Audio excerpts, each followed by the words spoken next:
One of the ambitions of a philosophy football night is to hopelessly mix up ideas and entertainment, because it's our philosophy that for ideas to work, they have to be entertaining, and for entertainment to be worthwhile, it needs to make you think. So have a ponder, and if at the end of the evening we've achieved that, then we've done some good.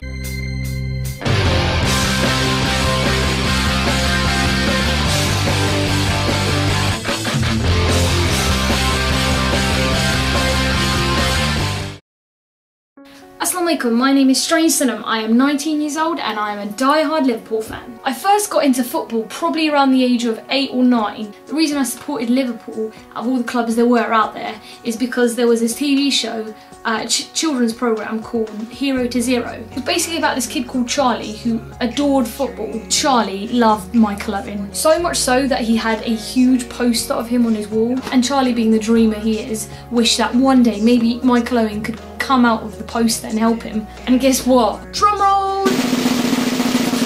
Michael Owen actually did come to life. And it was after watching this programme I thought, oh, Michael Owen, he's amazing, he's helping this child. And my 8-year-old self was like, oh my god, Michael Owen helped that kid. Oh my god, I'm going to totally start supporting whatever team he plays for. And that's exactly what I did. Michael Owen was playing for Liverpool at the time, and then the rest was history. So on Friday I went to the Eve of Season Night Out, hosted by Philosophy Football, in association with When Saturday Comes and PCS. I'm from a place called Wakefield. It's a small town just outside of Leeds. It's kind of somewhere between Barnsley and 1958. It's a strange place. Football is inspiring, football is engaging, football is a sense of belonging. I know it's a bit of a cliche, but when you're part of a club and there's so many other people support the team and you go along on a Saturday and it's something that unites you and it teaches you about passion and devotion. I know that sounds daft, but it's better than knocking around in the park on a Saturday doing nothing else. This piece tackles politics and racism, which is unfortunately something that has affected football. There's a political party, you can't even call them a party, I absolutely despise them. They represent Yorkshire in the European Parliament, they're called the BNP, and I hate the fuckers, right?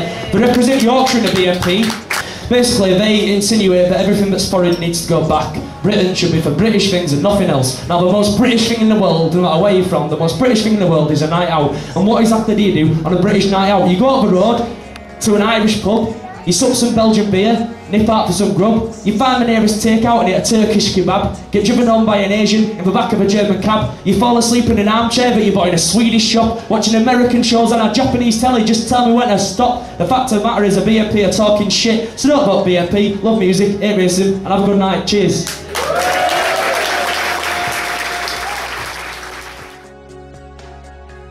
Football means despair and depression. That's what one has elected to engage in. It's kind of like almost a religion, isn't it? Yeah. Okay, this is especially for philosophy football. This is called Only Football.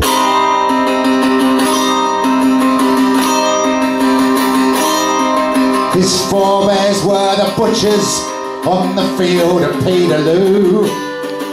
They led the charge and cut the people down.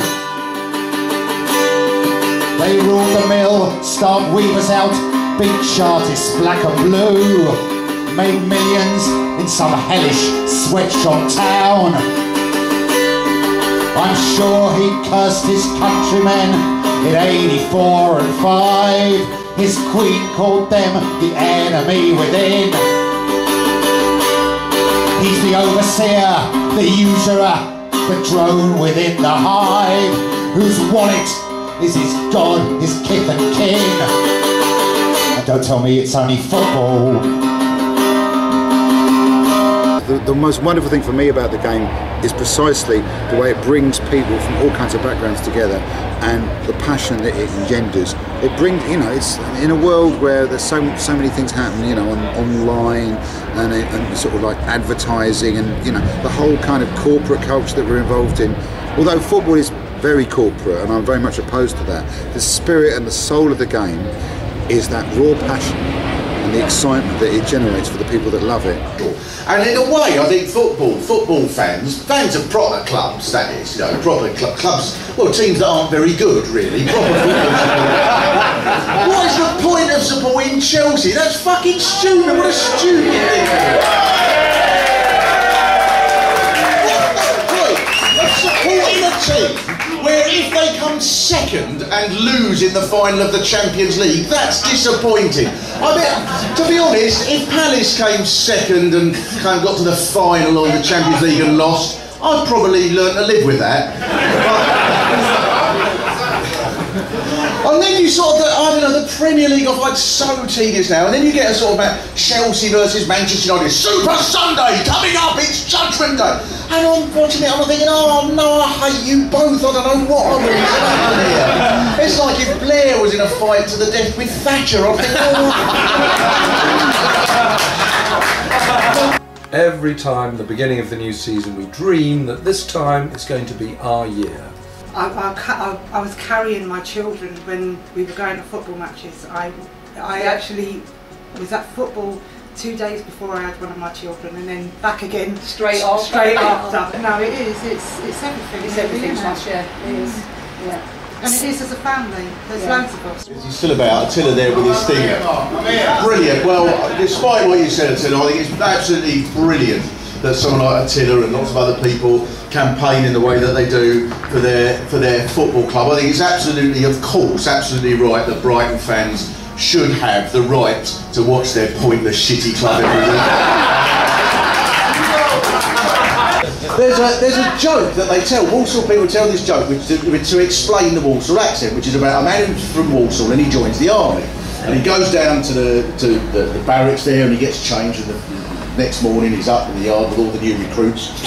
And they wait for the sergeant to come round, and the sergeant says, "Now then, men, I know that you didn't come here to die." And the Walsall bloke goes, "Well, I didn't, mate, I come here yesterday."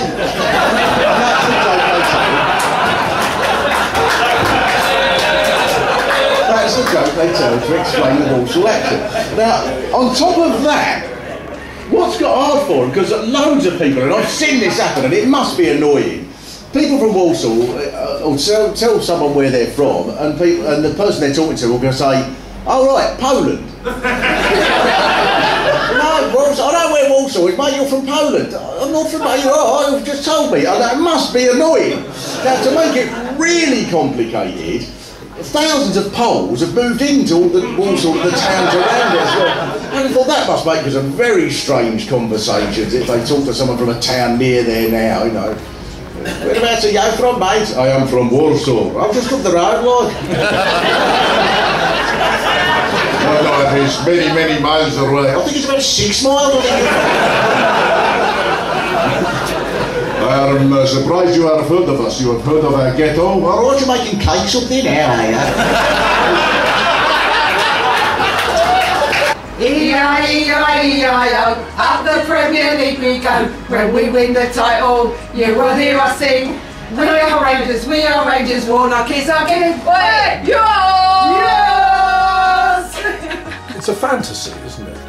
Only a handful, a very, very small number of clubs, like 92 league clubs in England. How many are actually going to win something? Football to me means community. I mean, it's one of the last places that lots of people can gather and just celebrate being together. You see, you know, at Upton Park, I see old men, I see old women, I see people from diverse backgrounds, and we can get together and congregate as humans. Now, there's not many places you can do that nowadays. It's certainly provided a sense of belonging, a sense of almost anywhere in the world there's always football. It's a passport to feel in many ways at home anywhere in the world. So football is more important than just the match. Football is about the people that are represented by clubs, it's about the city, it's about remembering those who've been lost, it's about the transmission of heritage and support. It really, really just enthralls you and engages you and gives you a bit of purpose. I think when you're younger, then you are more likely to get a little bit bored and get up to mischief. Football is something that kind of takes you away from that, and obviously because it's a generational thing as well, it helps form bonds with your dad or your granddad or your brother or your cousin, and it. But it's more than that, more than just the guys that are actually playing. It's actually the feeling of camaraderie. Once you're on the terrace, you're all together as one. You really, really operate within a team, and the whole spirit of the game really spells home. The players and the fans is what's making the match. It's the team spirit. Football is something that when you meet someone and or you play football against someone or with someone, instantly you've got mutual respect, and it's just, yeah, for me it's a complete leveller more than anything else. In that football for me, last week we were in a room full of Uruguayans, Finns, Turks and Egyptians, and also other sort of University of London students, and I remember sitting at the front of the room and there was like sort of no other context in which I would be with those people if it wasn't for this international football tournament. And even on an even much smaller scale, within my team there's people from a guy who went to Eton, and then there's people who went to some of the worst state schools in London playing in the same football team. So we just got back from the eve of season night out philosophy football event, and can I just say, I've never seen football, music, spoken word, politics, and even a bit of economics mixed together. It was quite strange, and that's coming from me. There was such an amazing array of speakers. From Kris, Stewart, one of the founders of AFC Wimbledon, Andrew Jennings, who researched and presented the Panorama investigation into FIFA corruption. I think that was probably the most disheartening thing I learned from the evening. The amount of corruption that there is in football. It seems people have fallen out of love with football and have let their desire for money, and more money get in the way of all that. I think the beauty of football is that it connects people from all walks of life, on pitch and off pitch, fans and players alike. Fans of every club come in all different shapes, sizes, religions, race, backgrounds, abilities. Everyone comes together to see 22 grown men kicking a football. It's crazy, yet it's beautiful. The other day I met someone on the train and we were having like a 25-minute conversation about the new signings Liverpool had made. The guy I was talking to was a 52-year-old Ukrainian man that works in telemarketing. You see, football brings together all kinds of people, even hijabis. Bill Shankly once said, "The socialism I believe in is everyone working for each other, everyone having a share of the reward. It's the way I see football, the way I see life." You know, from that young age it's a part of your life and it's something that'll always be there, and relationships will come and go and you might fall out with friends or change your friends, but your football team's always there. This was the first philosophy football event I've been to, and it definitely won't be the last. This is Strange Sanum, and it's been lovely meeting you. Peace out. Assalamu alaikum.